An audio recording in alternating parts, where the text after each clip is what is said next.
Buenas tardes, bienvenidos y bienvenidas nuevamente al tercer Congreso de Juventud Rural, organizado desde el Consejo de la Juventud de Extremadura. Y bueno, primero de todo, ¿habéis comido bien? ¿Sí? ¿Tenéis sueño? Tenéis que contestar que no, jolín.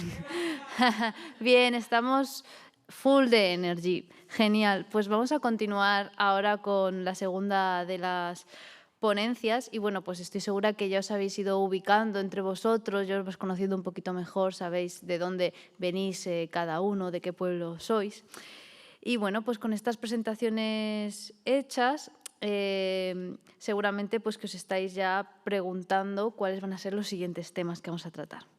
Pues bien, estoy segura que las ideas que os va a transmitir José Antonio Pérez, doctor en catedrático en Sociología, van a ser muy esclarecedoras. Y es que él ha tenido una trayectoria profesional muy dilatada en esta ciencia y ha pasado por el grupo de Sociología de Rural de la Federación Española y por el Grupo de Investigación de Desarrollo Local y Sostenible de la Universidad de Extremadura.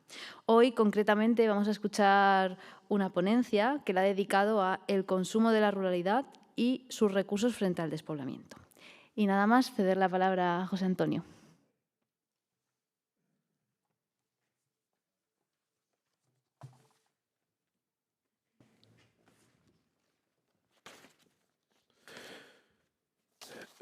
Hola, buenas tardes. La verdad que es una hora un poco intempestiva, ¿verdad? Sí, lo siento. Siento decirlo, pero es así, yo lo reconozco. Como sociólogo que soy, o investigador en sociología, evidentemente voy a barrer para mi terreno, que es la sociología. ¿De acuerdo? La sociología en este país nunca ha tenido un estatus de consideración como otras ciencias. Francia o en Estados Unidos, por ejemplo, la sociología, digamos, tiene una importancia muy señalada, podemos decir, en los estudios de todo tipo. En este caso, en los estudios rurales. Voy a tratar de hablar de una cosa que se llama los intangibles. ¿Qué es eso de los intangibles? En principio, los intangibles son elementos que no tienen, están articulados evidentemente a la economía, pero los intangibles pueden ser tan importantes como cualquier dato económico. ¿De acuerdo? Los sentimientos, las ideas, el conocimiento, digamos, en sí, son elementos de gran peso, podemos decir, en lo que voy a explicar. Realmente lo rural hoy día se presenta como un atractivo irresistible, subrayo, para una gran parte de la sociedad. Esta sociedad postindustrial, posttecnológica, informática. Pero ¿por qué tanta gente? La pregunta es, ¿por qué tanta gente demanda los valores y la vida rural? En este sentido es conveniente saber quién demanda esto, quién son los demandantes, pero no solo nos debemos interesar de quién, sino del porqué de esta moda de lo rural. Fíjate, os voy a poner una serie de esquemas aquí que pueden ser aclaratorios de esto. Como podéis ver ahí, voy a ver si lo veo yo. Como podéis ver, dice ahí, lo rural como constructo, es decir, como una construcción de la sociedad postindustrial actual. El medio rural se convierte hoy día de antagonista a protagonista. Es decir, de algo negativo a algo positivo. Para eso tenemos que establecer, digamos, una evolución, digamos, de carácter histórico y una breve explicación sobre ello.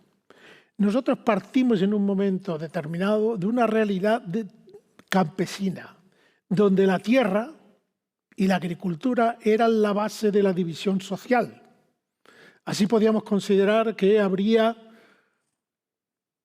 terratenientes, grandes arrendatarios, jornaleros, también yunteros aquí en esta región. Era una categoría, digamos, importante que no existía, digamos, en otras regiones. Y el hábitat era producto de esa forma de producción. Es decir, la gente se asentó y creó los pueblos en función, digamos, de la producción. Hoy habitamos esos pueblos en función de aquella producción, pero los seguimos habitando. Bien, entonces, ese es el modelo tradicional de donde se parte, ¿verdad? Luego, si nos trasladamos a la segunda fase, a lo que he denominado ahí rural agraria, donde lo rural es negativo y hay que abandonar lo rural, es decir, es una fase de transición, es una fase de ruptura, es un renegar, digamos, del medio rural, en cierta forma. De ahí que la emigración rural, sobre todo en los años 60, tuvieran, digamos, ese impacto tan tremendo sobre la población rural. Por eso, el despoblamiento no es algo actual, es algo histórico en este país. Nos podemos trasladar anterior, digamos, a esa fecha y veríamos que muchos rurales se iban a América en el siglo XIX, principios del XX, etc.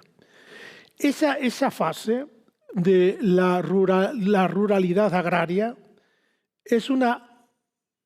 está clasificada como una época de desagrarización y de industrialización y terciarización.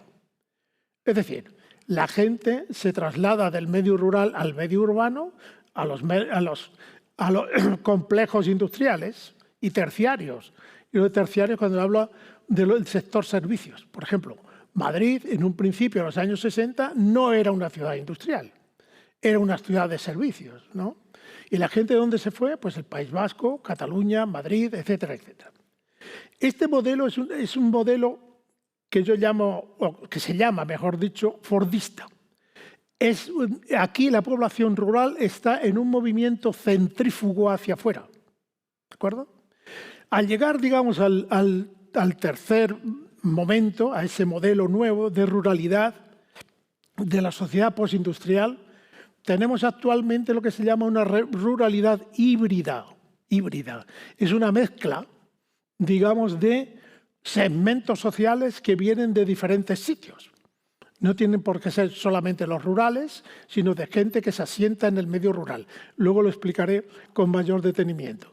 El medio rural, en este caso, se convierte, sobre todo para los citadinos, en un espacio de consumo. Es decir, de ahí que se cree lo que se llama una cultura de la movilidad constante. Es decir, solamente hay que ponerse, digamos, en una carretera, por ejemplo, en la entrada de una ciudad para ver cómo entra y sale la gente a las 8 de la mañana continuamente. Unos que van hacia el medio rural y otros que vienen del medio rural al medio urbano. Este modelo llamado postfordista tiene dos movimientos de población. Uno centrífugo, que son los jóvenes en el medio rural, abandonan el medio rural, pero otro centrípeto. Es decir, hay gente que llega, digamos, al medio rural. Bien,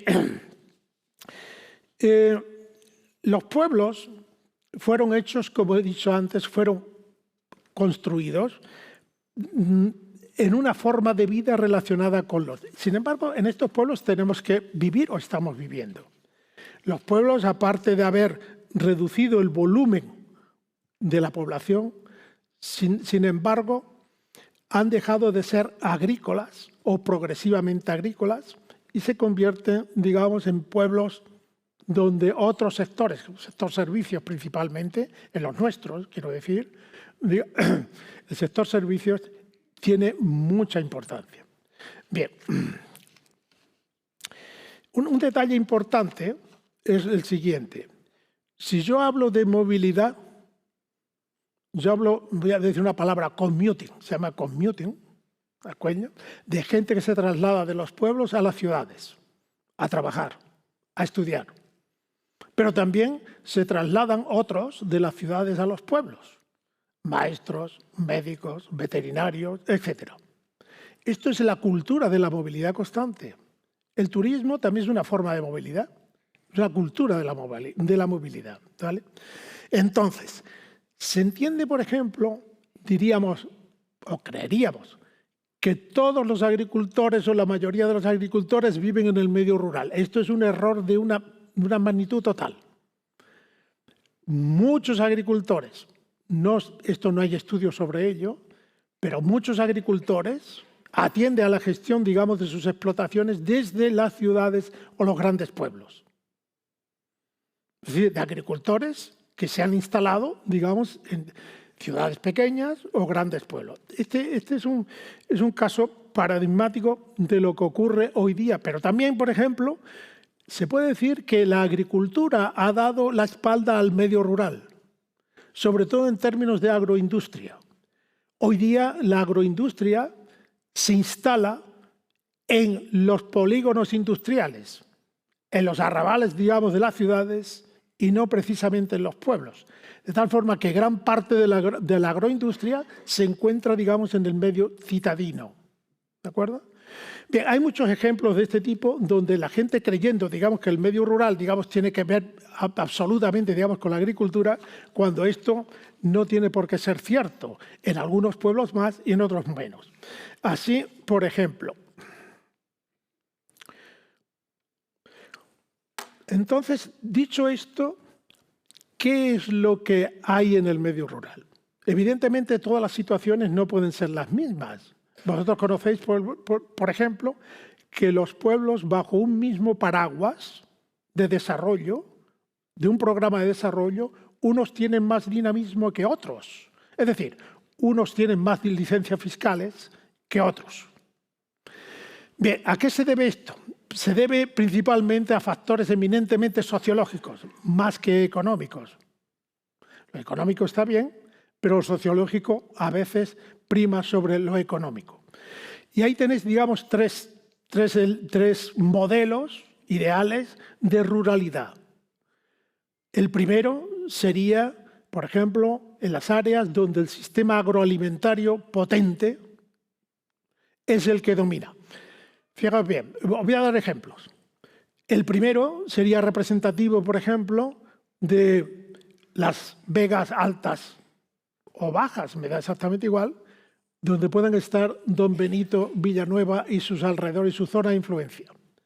Ese tipo de ruralidad se distingue, como bien dice ahí, por una agricultura competitiva, capitalizada, dinámica, por una importante fuente de empleo y de renta exclusiva en la agricultura muchas veces, con sectores de servicios muy fuertes relacionados con las propias empresas de carácter corporativo, con un fuerte movimiento cooperativismo y de pequeñas empresas y una especialización en fruta, por ejemplo, aceite, etcétera, etcétera.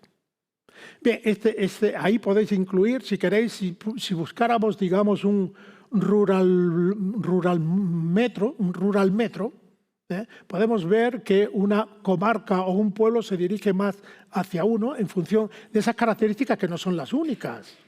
Hay otras que a otro. De tal forma que nos encontramos también con áreas intermedias. Estas áreas intermedias, la agricultura ya no tiene tanta importancia, la agricultura se combina con otro tipo de actividades. ¿Qué quiero decir con esto? Que los rurales adquieren rentas complementarias. Es decir, el albañil, ¿de acuerdo? Puede ser albañil, pero el atajo de ovejas está en nombre de la mujer. Y el hijo, por ejemplo, está en los servicios de limpieza del pueblo. Bien, en este tipo de áreas intermedias, la movilidad es muy importante. Aquí es básica, debido a la posición, como dice ahí, logística en torno a los núcleos urbanos. El commuting es una palabra que se han inventado los ingleses, pero es este trasvase, digamos, de población del medio rural al medio urbano. Es decir, por ejemplo, una persona se traslada, digamos, a una ciudad, trabaja durante un periodo de unas horas y vuelve otra vez. Eso es commuting. Y por esto la cultura de la ruralidad, perdón, de la movilidad es tan importante. La contraurbanización. Esto es otro. Es decir, hay otras características. La contraurbanización es el habitar, digamos, en medios urbanos, perdón, en medios cerca de las ciudades, más o menos. ¿De acuerdo? Bien, para que comprendáis, vamos, si alguno conocéis, por ejemplo, Arroyo, Malpartida, tal, o podéis conocer, digamos, Badajoz, lo que es Olivenza y todo, tal, en este tipo de áreas intermedias puede ocurrir, digamos, esta serie de características que hay ahí. Y luego están las áreas con déficits estructurales. Esto, por ejemplo, Javier os ha explicado esta mañana el tema de lo que ocurre, digamos, en las villuercas. Son las debilidades, digo debilidades porque tienen sus ventajas también, sus fortalezas. Es decir, los bajos niveles de reproducción poblacional, no se reproduce la población, los nacimientos, digamos, no son suficientes, digamos, para cubrir las plazas, para que comprendáis, de los que mueren, la lejanía o la falta de una red de comunicaciones con los centros urbanos, esto es otro elemento importante, déficits estructurales, sector servicios, por ejemplo, ya sea en la sanidad o otro tipo de servicios, bancarios, por ejemplo, habéis visto como los bancos han eliminado oficinas de banco, digamos, en sitios muy alejados y con poco dinamismo económico. Y sistemas alimentarios poco dinámicos e incapaces de sostener las rentas. Por tanto, las rentas también tienen que ser, digamos, de carácter complementario. Así, la fortaleza, sin embargo, son el valor intangible con posibilidades de ser comerciable, es decir, los valores intangibles, por ejemplo, de lo que nos contaba Javier sobre el geoparque. Os voy a poner un ejemplo. Vamos a ver. Una vez recibimos la visita de una universidad inglesa y en el grupo venía un señor que no paraba de hacer fotos, pero no hacía fotos a cualquiera. Hacía fotos sobre todo a pared de piedra suelta, podemos decir. Entonces yo le pregunté, digo, pero este señor no para de hacer fotos de este tipo de cosas. ¿Saben lo que me contestaron? Este señor está en un convenio que existe entre los senderistas, la Asociación Senderistas de Inglaterra con el gobierno inglés. Digo, ¿y eso qué tiene que ver? Es simplemente porque las paredes han hecho que surjan nuevos yacimientos de empleo. Diréis vosotros, pues paredes hay aquí muchísimas. Miles de kilómetros de paredes. En el norte de la provincia, en el sur de la provincia y por todas partes. ¿Y por qué hacían las fotos? Simplemente porque llevaba un reportaje para las asociaciones con el objeto de decir que en España también había la posibilidad de hacer un turismo, podemos decir, de paseos a pie con senderistas, pero claro, los senderistas en Inglaterra tenían un acuerdo con el gobierno inglés, de tal forma que los senderistas se encargaban de arreglar las paredes, imaginaos a qué nivel, y recibían subvenciones del gobierno inglés.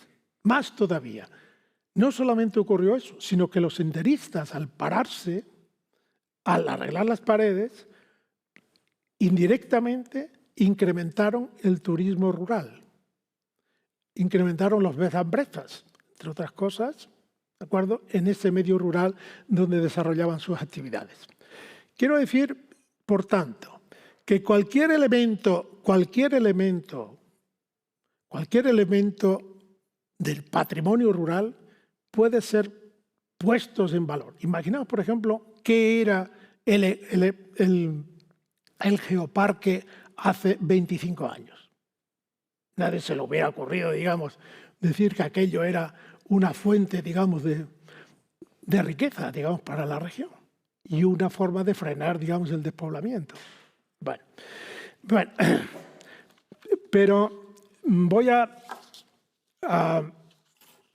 por tanto, una conclusión de aquí es que no existe una ruralidad, existen ruralidades. ¿De acuerdo? No podemos comparar incluso, claro, cómo están constituidos los líderes y las mancomunidades.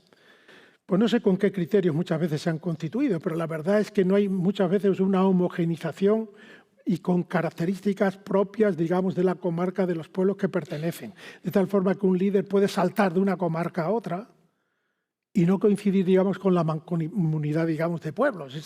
¿Quién lo hizo esto? ¿Y por qué se hizo así?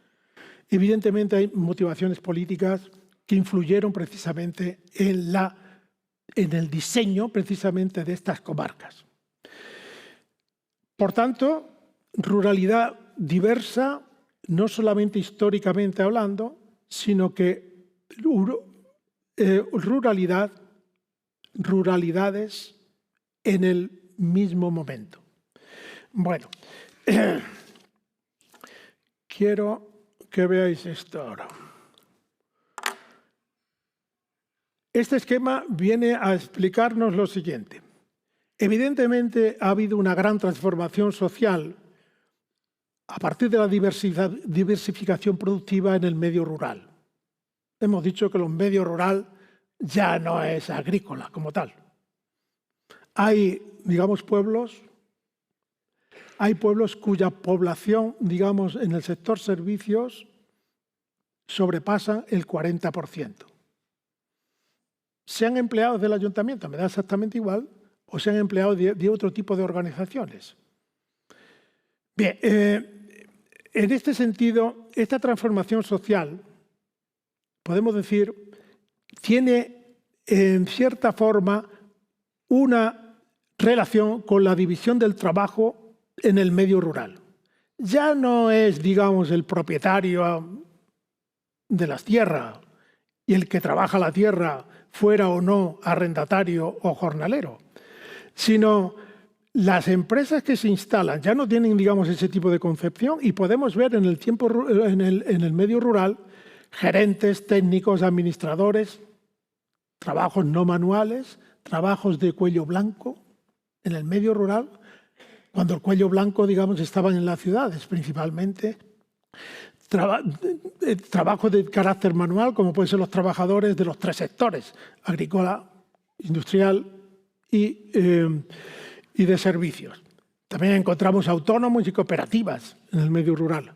Pero en el medio rural hay otros actores. El medio rural es como un teatro, donde aparecen actores, que aparecen y desaparecen, visitan, se van, se quedan, etcétera, etcétera.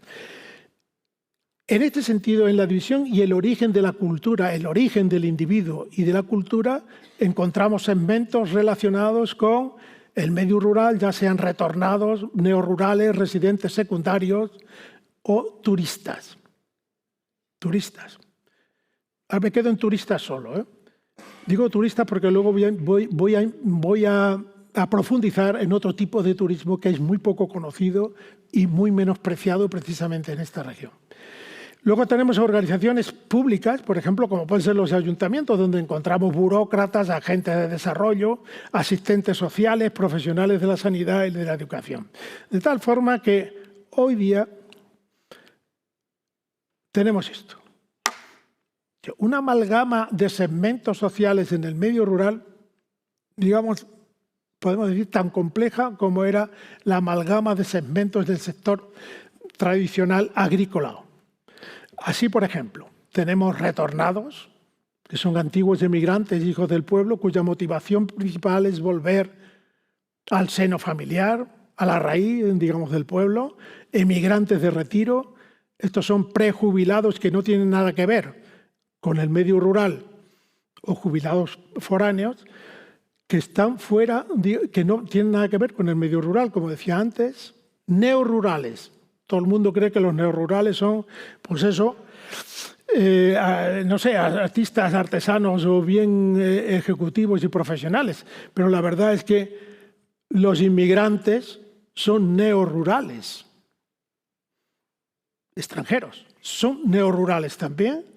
Los empresarios ligados a la agricultura y a la agroindustria, habéis visto en televisión la cantidad de experiencias que nos muestran, la cantidad de mujeres y digamos de innovadores en la agricultura, en el medio rural. Ejecutivos, profesionales que se instalan y trabajan a distancia. Esto con la pandemia ha aumentado enormemente. Y tenemos, por otra parte, luego tenemos artistas y comunidades alternativas. Para que comprendáis, comunidades alternativas, pues esos grupos hippies que existen, digamos, aquí en el norte de la región. Pero también tenemos la población flotante. Son asentamientos o visitantes esporádicos, y allí tenemos como residentes secundarios. ¿Quién son los residentes secundarios? Pueden ser jubilados, hijos del pueblo, que viven, digamos, en un centro urbano cerca de su pueblo de origen. O pueden ser foráneos que han adquirido, digamos, una casa, digamos, en el medio rural. Los turistas. Los turistas pueden ser natos, gente que va a visitar, digamos, el medio rural, atraído por sus valores, pero también pueden ser turistas paisanos. Y esto de los paisanos me lo guardo ahora porque lo voy a desarrollar un poco después, quiero decir. Y luego tenemos los profesionales del desarrollo rural y el bienestar social, es decir, de la intervención del Estado en la sociedad. Así tenemos, por ejemplo, agentes de desarrollo, la burocracia rural de los ayuntamientos, los servicios sociales, en la educación, en la sanidad, los médicos, los veterinarios, los profesores, los maestros, profesores, etc. Todo este tipo de gente tiene motivaciones muchas veces divergentes, como podéis ver ahí. Muchas de ellos, digamos, tienen motivaciones diversas. Así, por ejemplo, los neorurales pueden tener motivaciones de ventajas económicas de instalarse en el medio rural en términos competitivos y crean, digamos, una empresa, o como un atractivo estético. La gente, digamos, se instala también por este tipo de motivación. Cuando yo hablo de motivación, me estoy refiriendo a lo siguiente. Mirad que todos tenemos motivaciones, ¿verdad? Pero cuando hacemos una cosa, una motivación suele ser la prioritaria antes que las otras. Pero cuando vamos a un lugar por una motivación, puede ser que otra la vaya sustituyendo a esta. Eso funciona, digamos, como una especie de émbolo de motor que impulsa el motor. Las motivaciones son esenciales. Luego, pues, por ejemplo, otros que eso del tener casa propia, esto es una cuestión importante, ahora lo veremos también. Y luego motivaciones, por ejemplo, de los turistas, como por ejemplo, motivaciones ligadas, como he dicho antes, a expectativas turísticas, las visitas a hijos del pueblo y sus descendientes. Digo descendientes. ¿Quién visita hoy los pueblos? Fijaos bien, un pueblo aquí en Extremadura, a 40 grados de temperatura, en medio de un terrible secarral, en el mes de agosto se le triplica la población. ¿Qué tipo de atractivo, digamos, tiene ese pueblo, aunque no tenga ningún recurso turístico, para que la gente vuelva allí? Hablaremos de esto más adelante. Bien.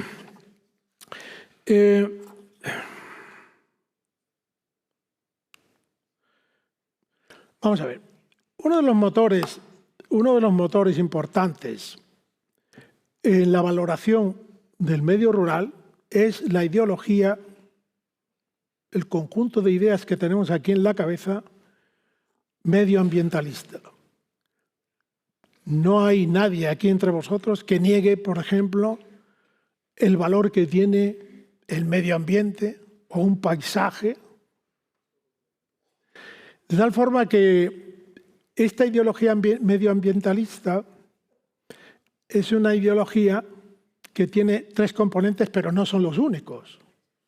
Así, por ejemplo, en este constructo, en esta construcción ideológica, están tres elementos. El atractivo de la naturaleza, el atractivo de las relaciones sociales, que son relaciones de confianza, espontaneidad y espacio de convivencia del pueblo, ser de pueblo, o bien también la casa del medio rural. Estos tres elementos son importantísimos, digamos, a la hora de realizar o tener cualquier motivación, digamos, para desplazarse dentro de esa cultura que yo llamaba, o que se llama, la cultura de la movilidad. No sé si lo veis bien ahí, pero para que comprendáis así el cuadro, vamos a ver. Una cosa importantísima para el despertar de esta ideología medioambientalista y hacer que la gente demande lo rural es el proceso de urbanización. Son los urbanistas los que nos han despertado precisamente el valor del medio rural principalmente, más que los propios rurales en sí. De tal forma que en el medio urbano, al incrementarse, digamos, la formación de los individuos, que es donde más categorías, podemos decir, hay de gente bien formada, unido al nivel de renta, son los que provocan precisamente el valor de la naturaleza, como dice ahí, como tal. Quiero decir con esto que lo rural es algo diverso, pero es un poco difuso. Es decir, ¿quién siendo del pueblo no conoce, por ejemplo, a un cantante o no conoce, digamos, una moda, digamos, de carácter urbano? Lo rural se ha urbanizado, pero también lo urbano se ha ruralizado. Si la ideología medioambientalista ya no es, se ha introducido, digamos, en el medio urbano, de tal forma que muchas clases, segmentos de las clases medias, sobre todo del medio urbano, son las que han provocado, digamos, este movimiento de valor del medio rural. Mirad bien, ahora voy a poner una serie de cuadritos aquí. Vamos a ver. En los estudios que hemos hecho, como veis ahí, ese gráfico es muy significativo. En la parte izquierda están los valores ideológicos, podemos decir. No todos, pero ahí están. Y luego en la parte derecha hay unos cuadros con unas franjas rojas y otras que no son rojas. Evidentemente, la tranquilidad, que es un valor, es valorado, digamos, por el medio rural en esa medida. La tradición, ahí, la tradición, ¿qué es? ¿Algo negativo o es algo positivo? Valorar la tradición como un valor, digamos, antes era un elemento negativo. ¿De acuerdo? Ser de pueblo, abandonar el arado, era una forma, digamos, de eso, negativo. La religión, no creáis que en el medio rural se valora la religión, digamos, más que en el medio urbano. La jubilación, la libertad, por ejemplo, el valor de libertad se valora más en el campo, en el medio rural. La salud, por ejemplo, la belleza, el medio rural, el placer, la soledad que puede ser negativa o positiva.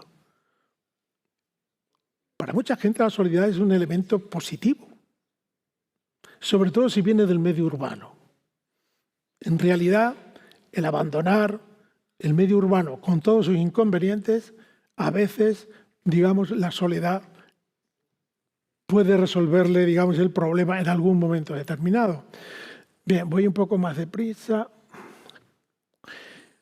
Aquí tenéis, por ejemplo, este gráfico, que es el tamaño de la localidad de los encuestados donde vive mejor la gente. En los pueblos de menos de 2.000 habitantes, un 60 y tantos % dice que se vive mejor en los pueblos pequeños. Y así sucesivamente, lo podéis ver ahí.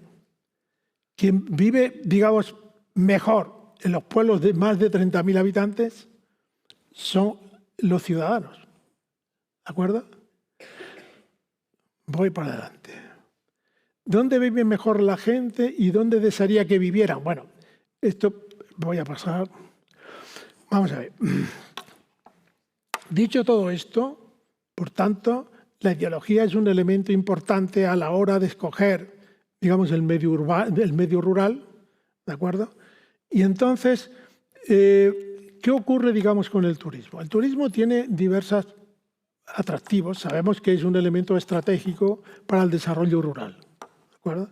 Vea, solamente voy a poner 2 gráficos de turismo, no voy a dar estadísticas del turismo porque muchos de vosotros, digamos, las conoceréis. ¿Cómo se distribuye, digamos, el turismo a lo largo del año? De enero a diciembre. Como veis, ahí hay 2 puntas de flecha hacia arriba que coinciden precisamente con los meses de marzo, abril, principalmente abril, sobre todo, Semana Santa, principalmente, y agosto, es decir, en ese, aunque sea, digamos, el turismo, ese ferragosto que le llaman los italianos, del medio rural a 40 grados de temperatura. Tipos de alojamiento utilizados por los turistas que visitan Extremadura. Sabéis que en el turismo interior francés, casi el 60% de los franceses pasan sus vacaciones en casas de familiares, amigos, etcétera, etcétera. Aquí tenéis, por ejemplo, digo en el turismo interior, aquí tenéis un ejemplo. Fijaos bien, por ejemplo, la casa familiar llega casi al 20%. Y si sumamos la casa de amigos de arriba con la casa propia, vemos que puede ser un elemento importante a tener en cuenta a la hora del turismo. Todo el mundo está obsesionado, digamos, con, pues eso, en los hoteles, cosas de este tipo. Pero esto es un turismo también. Bueno, pero es que ese turismo parece que no tiene importancia. ¿Cómo no va a tener importancia? Y ahora voy al turismo paisano. El turismo paisano tiene 3 componentes. Esto es un estudio que hicimos, bueno, he puesto ahí el proyecto donde sacamos esto, y la primera vez que salió a colación, digamos, este concepto de turismo paisano fue precisamente en la revista de estudios agrosociales del Ministerio de Agricultura. El turismo paisano tiene podemos distinguir 3 tipos, aunque muy difusos muchas veces. Los hijos del pueblo, los descendientes de los hijos del pueblo en varias generaciones y los emigrantes cualificados. A ver, los hijos del pueblo todos sabemos que fueron los primeros emigrantes de los años 60, principalmente. 60, principios de los 70, hasta la crisis del petróleo de 1973. Los descendientes de varias generaciones, quiero decir, ¿quién está viniendo a los pueblos? Gente que vive en Santa Coloma de Gravanet, por ejemplo, en Rentería, por ejemplo, en Carabanchel, pero son descendientes del pueblo, en primera, segunda y ya hasta tercera. Y digo esto porque este tipo de turismo no es valorado para nada en este país. A ver, los italianos, sobre todo los italianos del sur, saben perfectamente que el turismo suyo paisano, que viene de los Estados Unidos, principalmente Sicilia, viene de Chicago o bien de Boston o Nueva York, son ya 5ª y hasta 6ª, digamos, generación. Los que siguen viniendo a Italia por un motivo importante que es en busca de las raíces, en busca de elementos que no tienen nada que ver con la racionalidad económica, sino con una cuestión de sentimientos. Porque las ideologías no solamente funcionan con la cabeza, sino también con el corazón. De tal forma que eso le ocurre también a los irlandeses. Gran parte de los irlandeses que vuelven a Irlanda, visitándola, son hijos en varias generaciones de los irlandeses que emigraron a los Estados Unidos. Bueno, pues aquí nos pasa. Y lo mismo le está pasando a los mexicanos que viven, digamos, en Estados Unidos. Son 16 millones de mexicanos, creo, que viven en los Estados Unidos y que vuelven, digamos, a sus lugares de origen. Ahora bien, los hijos del pueblo tienen motivaciones, sobre todo, de carácter familiar y comunitarias. Es decir, relación con sus familiares, pero también con sus amigos. Las motivaciones de las generaciones posteriores a los primeros emigrantes, pues eso, tienen motivaciones diversas desde de las familiares a las turísticas y atraídos por el atractivo rural. A ver, voy a explicar esto brevemente. Este tipo así como los emigrantes primeros no se mueven, no hay movilidad prácticamente en ellos, sin embargo, este tipo de turismo sí se mueve. Estos visitan, ¿de acuerdo? Estando, digamos, en el pueblo de origen de sus padres, visitan y hacen turismo y recorren parte de la región. Cuando yo digo esto, dice, bueno, pero ¿qué genera esto? La Organización Mundial del Turismo viene a decir que turista se le considera a toda persona que trasladándose de su hábitat, es decir, desde su casa a otro lugar, es ya un turista. Es ya un turista como tal. Hace un gasto, digamos, como tal. Bien. Y el atractivo de lo rural para estas generaciones que ya no viven aquí, pero que visitan, digamos, los pueblos de origen de sus padres. Pues el orgullo de ser rural, el orgullo de ser de un pueblo. Bien, como sabéis, hay casas de Extremadura, hogares de Extremadura en multitud de sitios. Evidentemente este tipo de turismo tiene que tener mucho protagonismo, es decir, no solamente las políticas que se desarrollan aquí en Extremadura en el fomento del turismo tienen que depender, digamos, de las autoridades de aquí, sino también las autoridades de aquí de procurar que se mantengan, digamos, esta corriente en sus lugares de origen, perdón, de donde vienen. Así, políticas de carácter cultural, sobre todo folclóricas, literarias, etcétera, se pueden desarrollar en estos lugares que yo he dicho antes y seguir fomentando este cariño hacia el lugar de origen de sus ancestros. Esto es lo que ocurre en los Estados Unidos. En Estados Unidos, las asociaciones de polacos, por ejemplo, o las asociaciones de irlandeses, conservan sus tradiciones y eso es lo que hace, concretamente, que haya un atractivo de visitar, digamos, el lugar de sus ancestros. Los emigrantes cualificados, lo hemos distinguido ahí porque son emigrantes mucho más recientes. Son emigrantes de alta cualificación. Por ejemplo, la mayoría de vosotros en algún momento determinado, si os trasladáis de aquí y vais al pueblo y lleváis una cuadrilla de amigos, os podríais considerar, digamos, en esta clasificación de turistas paisanos, que fomentan el turismo sin agencias, digamos, de turismo. ¿De acuerdo? Bueno. Ahí tenéis, por ejemplo, ese cuadro donde pone distribución del número de visitas que realizaron a su localidad de origen según la comunidad de residencia.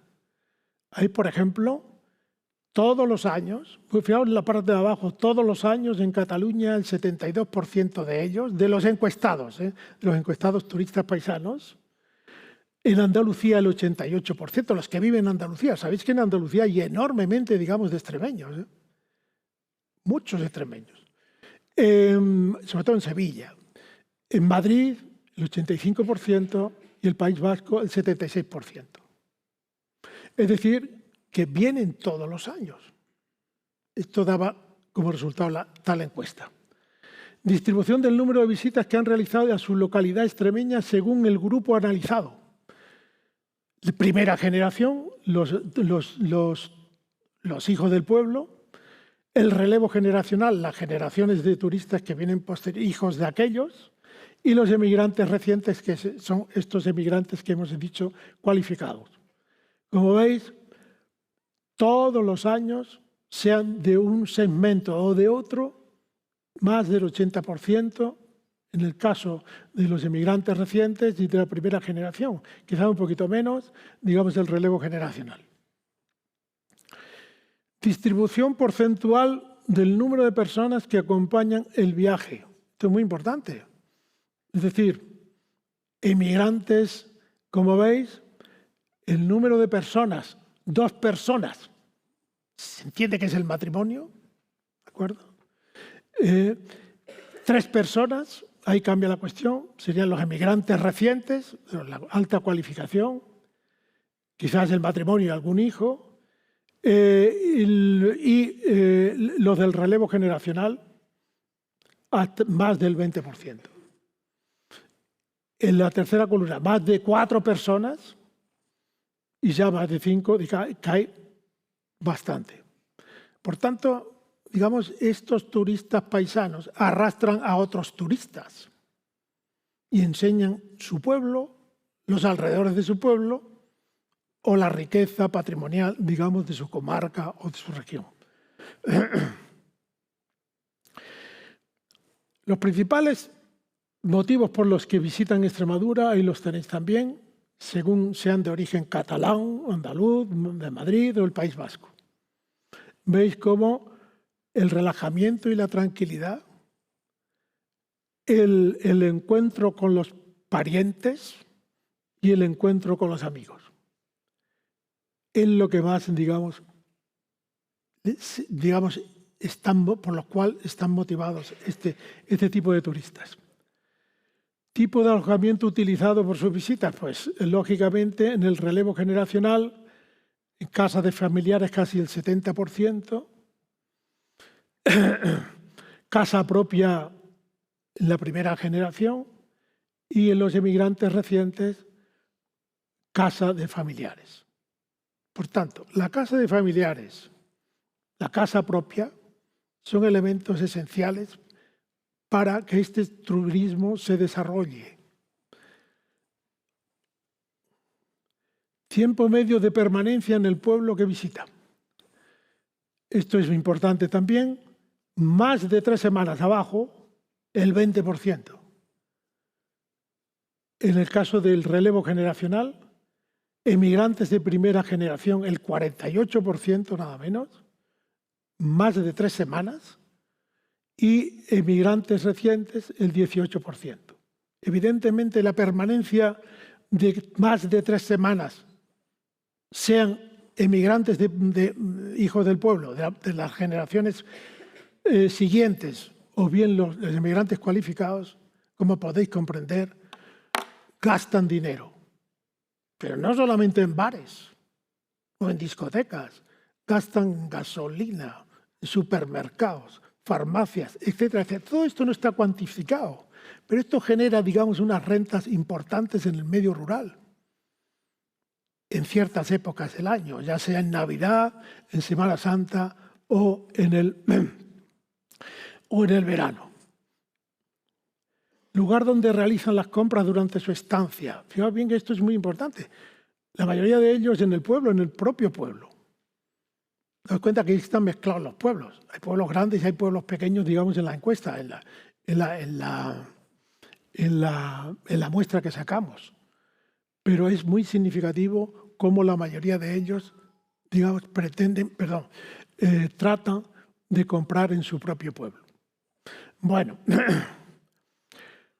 grado de satisfacción con visita a Extremadura. Bueno, ¿qué vamos a decir? Eso no hace falta. Entre el mucho y el bastante, en la mayoría de ellos, digamos, dan unos valores por encima del 90%.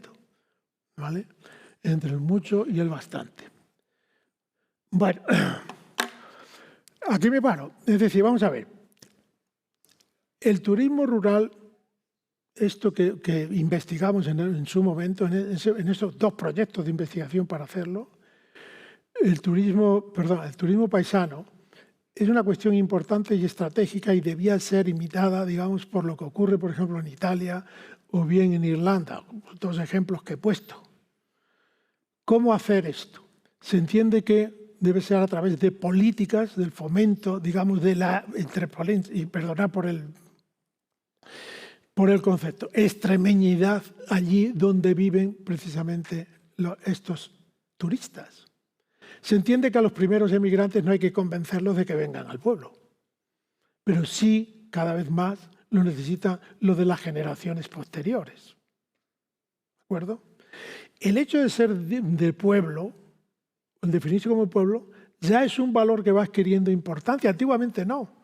Antiguamente era un cateto. Ser cateto o no ser de pueblo era un tipo atrasado, sin ninguna importancia en cuanto a nivel social. Pero incluso entre los emigrantes cualificados, la mayoría de ellos universitarios sobre todo, el ser de pueblo llega a ser, digamos, un elemento importante de definición personal en la búsqueda también y en la búsqueda de sus raíces.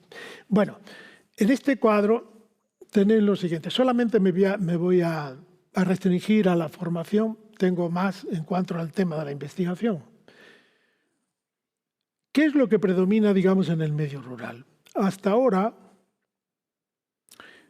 ha predominado lo que se llama el fracaso escolar. Esta es una cuestión. El que no vale, digamos, para los estudios, en algún momento determinado vuelve al pueblo y se convierte, digamos, en un pequeño empresario con una formación deficitaria en cuanto a la gestión y al emprendimiento. Se trata, por tanto, como se ha hablado esta mañana aquí, de buscar innovadores de todo tipo y condición. La pregunta es, ¿cómo buscar innovadores? Efectivamente, hay que buscarlos y se pueden encontrar, digamos, en el medio rural. Es una cuestión de tener voluntad para detectar líderes en el mundo rural. Una mujer, por ejemplo, que moviliza una asociación, o dos mujeres, por ejemplo, esos tienen una capacidad de liderazgo importante. Una mujer o mujeres que organizan una asociación de padres de alumnos y que se preocupan por lo tal, esas tienen, digamos, un alto índice también de serlo. Lo único que hay que ponerse manos a la obra y detectar esos líderes en el medio rural. Detectarlos. Sociológicamente se pueden detectar fácilmente. Pues son líderes estratégicos de una importancia crucial para cualquier iniciativa de cualquier tipo. Si nosotros analizamos, por ejemplo, las asociaciones de mujeres en el medio rural, podemos encontrar asociaciones de mujeres ligadas precisamente a la gastronomía, al folclore, etcétera, etcétera. Pero, sin embargo, prácticamente no detectamos una minoría de mujeres, por ejemplo, en cooperativas agrícolas o empresas, aunque sean microempresas, en pymes.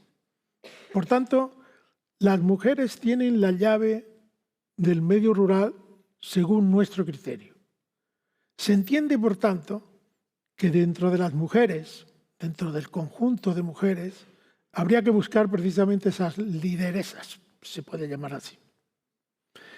Evidentemente, la formación que se da en el medio rural y en el universitario también no está preparada para encontrar innovadores en el medio rural. La formación que se da, digamos, en el medio rural, desde mi punto de vista, es una formación eminentemente urbanística, urbanita, mejor dicho, que no de conocer el... ¿Sabéis una cosa? Podéis hacer una encuesta en algún momento determinado y ver cómo jóvenes en el medio rural son incapaces de distinguir, digamos, una especie de otra. O bien distinguir, como me ha ocurrido a mí, saber distinguir entre una encina y un olivo. Y eso ya es lo último. Entonces, quiere decirse con esto que lo que se necesita es formación en cuanto a contenidos del currículum, es decir, estímulo al emprendimiento, conocimiento del entorno, esto es una cuestión importante, capacidad de ver los recursos que se tienen cerca de uno mismo, detección de emprendedores, cultura cívica y medioambiental. Quiero decir con ello, se necesita investigación, hay que buscar y rebuscar y destacar el carácter y la capacidad de innovación de aquellos que viven, sea o no permanentes en el medio rural, que viven en condiciones hostiles y siguen residiendo y resistiendo en el medio rural. Bien, creo que supongo que os habré dado alguna enseñanza de esto. Vamos a ver, termino enseguida.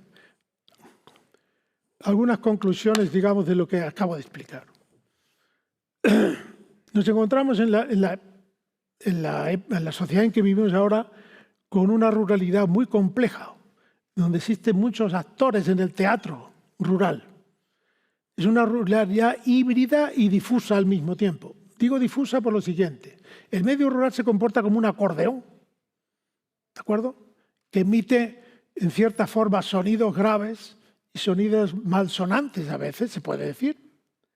Pero el medio rural se infla y se desinfla en términos de población. No es cuestión de buscar una población estable, sino una población, digamos, que tenga cierta articulación, digamos, al medio rural, algún ancla en el medio rural. Por tanto, como decía al principio, no hay que hablar de ruralidad, sino hay que hablar de ruralidades, como decía antes. Y lo que hay que tener en cuenta es la potencia que tiene la ideología medioambientalista en la valoración del medio rural. Como decía antes, cada vez más. La potencia, digamos, medioambiental es definitiva, digamos, para un elemento intangible en el desarrollo rural. Los pueblos se convierten en un recurso a través de sus valores paisajísticos, medioambientales y culturales. Es una cuestión conocida. El turismo rural es un elemento básico contra el despoblamiento, pero el turismo paisano, como instrumento de freno a la despoblación, también contribuye a ello. ¿De acuerdo? Estas serían las conclusiones más generales que saco de mi intervención. Podría seguir hablando, pero bueno, lo voy a dejar aquí. Ya está.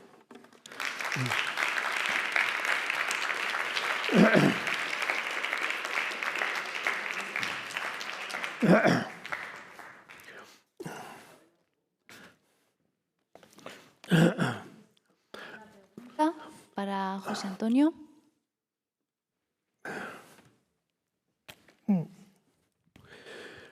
Solamente quiero subrayar lo siguiente.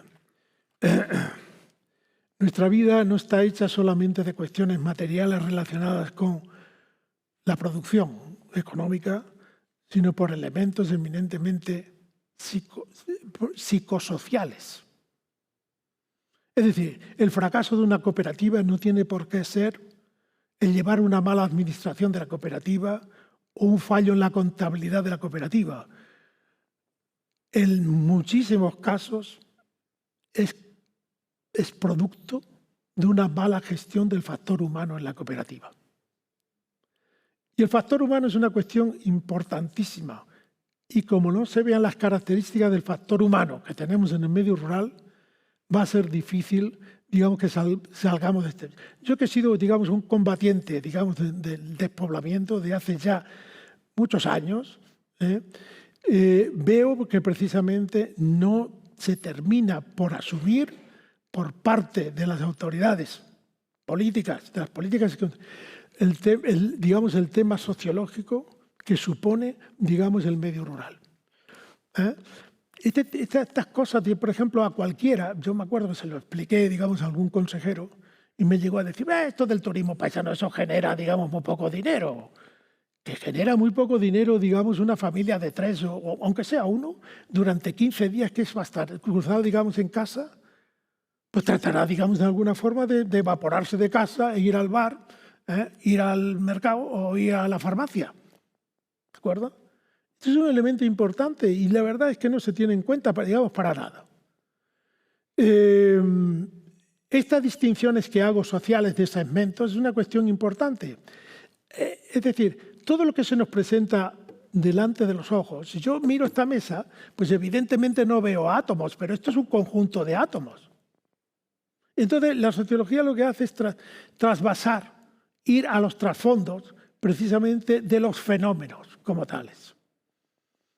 Y, vuelvo a repetir, la ideología medioambientalista hay que aprovecharla, hay que fomentarla, y cuando se tenga mucha ideología medioambientalista, más se frenará el despoblamiento rural.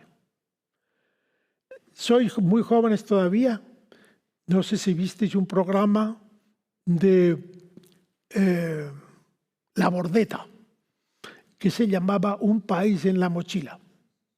La Bordeta hizo, digamos, una campaña de promoción del medio rural impresionante.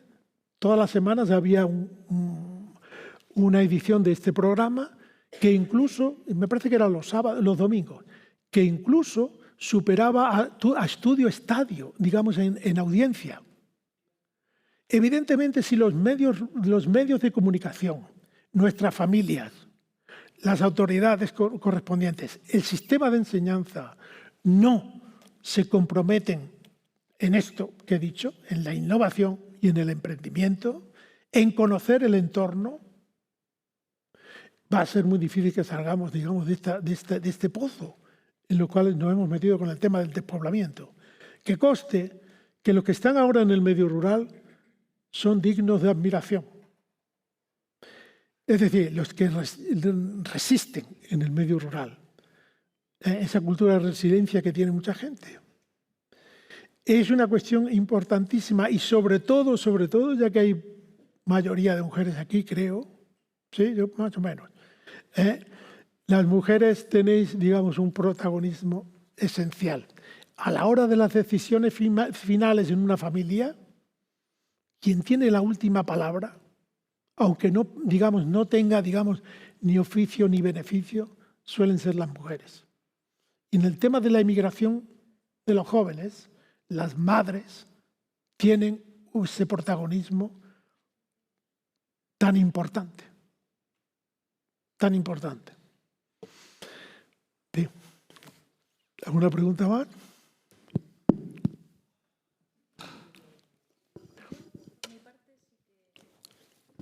Sí que voy a hacer una pregunta, y es que hablamos de la ideología medioambiental para integrarla en los municipios, y por mi experiencia he visto que en los pueblos siempre se busca, pues digamos, un poco ganar dinero. Entonces, si yo tengo una casa rural y me va bien, mi vecino va a poner una casa rural y va bien, y al final el pueblo se convierte en un pueblo de casas rurales. ¿Qué pasa? Que yo creo que ese desarrollo que debe haber en los pueblos debe de ir en conjunto y con algún estudio o planificación previo en el cual podamos tener tantos servicios que den servicio a los que vengan, pero que también ayuden a fijar a la población. Porque si al final todos hacemos casas rurales, no vamos a ningún sitio. ¿Casa rural te refieres a residencias secundarias? Residencias secundarias, pues de personas que puedan venir a hacer turismo a un pueblo porque tiene X cosas. La dinámica de la ruralidad no es la que queremos nosotros que fuera. Por ejemplo, un pueblo como Oncala. Oncala era un pueblo de rabadanes, pastores y trashumantes. Soria, ¿vale? Y ahora resulta que Oncala vive a costa de los residentes secundarios. Pero claro, un residente secundario, ¿quién es? ¿El que va el fin de semana solo? No, pero es que va los días de diario también, es que hay muchos jubilados. ¿Comprende lo que quiero decir? Y entonces, claro, esa es la realidad de Oncala, pero es que es así. Y entonces, ¿qué vamos a hacer con Oncala? ¿La abandonamos? ¿Le decimos a todos los residentes secundarios que se vayan? ¿Que abandonen el pueblo? Es que la realidad rural es no como nosotros queremos que se presenten, porque muchas veces tenemos el modelo digamos, de población, digamos, de esa concepción, digamos, de lo rural. Estamos perdiendo población. ¿Pero qué población estamos perdiendo? ¿Qué pasa con los inmigrantes? Antes de la crisis del 2008, los pueblos estaban llenando de inmigrantes. El efecto llamada, etcétera, etcétera. ¿Qué pasó, digamos, con lo que ocurrió después de la crisis? La mayoría de los inmigrantes que salieron del medio rural, que también salieron muchos inmigrantes, fueron solteros que no tenían compromiso y no habían logrado, digamos, la reunificación familiar. ¿De acuerdo? Pero los inmigrantes son otro salvavidas, digamos, para el despoblamiento rural, no os quepa duda. Es decir, por ejemplo, ¿y qué ocurre, digamos, en el medio rural? Podemos ver, por ejemplo, cómo un ingeniero informático se ocupa de la panadería abandonada. ¿Y qué hace ese ingeniero informático ahí haciendo pan? Pues, chicos, tiene que tener un enganche, un arrastre fortísimo, digamos, para volver al medio rural y fabricar pan. Y dejar, digamos, la ingeniería y digamos, el mundo urbano donde vivía. Por tanto, la realidad, vuelvo a repetir, la realidad rural no es como nosotros queremos. No todos los rurales van a ser empresarios. Nada. No puede ser. Y no todos los neorurales van a ser inmigrantes, evidentemente. Por eso hablaba de la complejidad, digamos, de los segmentos sociales en el medio rural. Cada vez más la sociedad rural es híbrida y líquida. Líquida como el acordeón, ¿de acuerdo? Es decir, mes de agosto, 40 grados de temperatura, vuelvo a repetirlo, pero si este pueblo no tiene ningún atractivo, pero sin embargo se le triplica, digamos, la población. ¿De acuerdo? Y entonces, en este caso, y para eso es muy importante el tema de la cultura de la movilidad. Todos tenemos la cultura de la movilidad en nuestro cerebro. ¿Quién no ha ido de vacaciones aquí? ¿Dónde iban de vacaciones, digamos, los antiguos rurales? Los de las tradicionales, los agrarios principalmente. Pues si alguno iba a Badajoz, a Cáceres y a Madrid, bueno, ya sería, digamos... Y entonces hoy pues van a Cancún, van a, no sé, van por todo el mundo. Y esta cultura de la movilidad cada vez, digamos, por eso, digamos, la ruralidad no tiene por qué ser con una población fija, es una población líquida, móvil, pero que no desaparezca el flujo. Este es el tema. Y al no desaparecer el flujo, para eso, evidentemente, hay que hacer comprender, digamos, a las autoridades de que el flujo debe mantenerse. Porque, claro, todo lo que estamos aquí, turismo en Extremadura, turismo rural, turismo rural. Todo el mundo estamos pensando en lo mismo. Pero, ¿y este tipo de turismo qué pasa con él? ¿De acuerdo? Es decir, si yo me traslado aquí, desde Cáceres, aquí, evidentemente estoy haciendo un gasto. ¿De acuerdo? Puede ser pequeño. Bueno, de acuerdo, muy bien. ¿Y qué? Es igual que, por ejemplo, el tema que se condenaba antes al senderismo. Al senderismo se le condenaba antes, ese es un turismo de mochila. Y que los senderistas, digamos, gastaban poco dinero en sus paseos. Y vuelvo a repetir el tema relacionado con las posibilidades de empleo de los recursos, descubrimiento de recursos en el medio rural. Ahí tenéis al final de mi ponencia, tenéis las 120 medidas ante el reto del despoblamiento. Mirad el eje 5 y el eje 6, dedicados precisamente a los jóvenes. Veréis cómo términos como sostenibilidad, términos de equidad de género, cosas de este tipo están ahí, pero digamos metidos desde el punto de vista de cómo eso puede fomentar el emprendimiento. ¿De acuerdo? Y las mujeres, evidentemente, vuelvo a repetir, tienen que dejar, no sé quién, de ser promotoras de asociaciones de carácter cultural, pueden serlo y deben de serlo, o lúdicas, asociaciones lúdicas, y en cierta forma meterse, digamos, en el terreno económico de una cooperativa, constitución de cooperativa. Oye, pongo un ejemplo solo, ¿eh? Mirad esto. Solamente un ejemplo y me voy. A mí, cuando yo era responsable de mi facultad, a mí se me propuso una vez visitar una casa rural. Esta casa rural le llamaba la casa del belga. Y entonces este belga vendió la casa rural a un señor de Madrid de origen extremeño. Los motivos que inducían, digamos, a aquel hombre a comprar aquella casa eran eminentemente económicos. Eminentemente económicos. Y tenía 2 hijos. Perdonad, uno no estaba muy allá, el hombre, pero el otro era el listo, el que había hecho, digamos, turismo rural. Entonces el de turismo rural se dedicaba a la promoción de la casa rural y el otro, que no tenía muchos tal, pues resulta que se dedicaba a paseos a caballo, creo que hasta parapente y cosas de este tipo. Bueno, vale, de acuerdo. Pero ¿sabéis lo que me dijo un profesor? En aquel tiempo es cuando nosotros empezábamos a hablar de desarrollo sostenible, que la gente decía, bueno, pero ¿esto qué es? El desarrollo sostenible.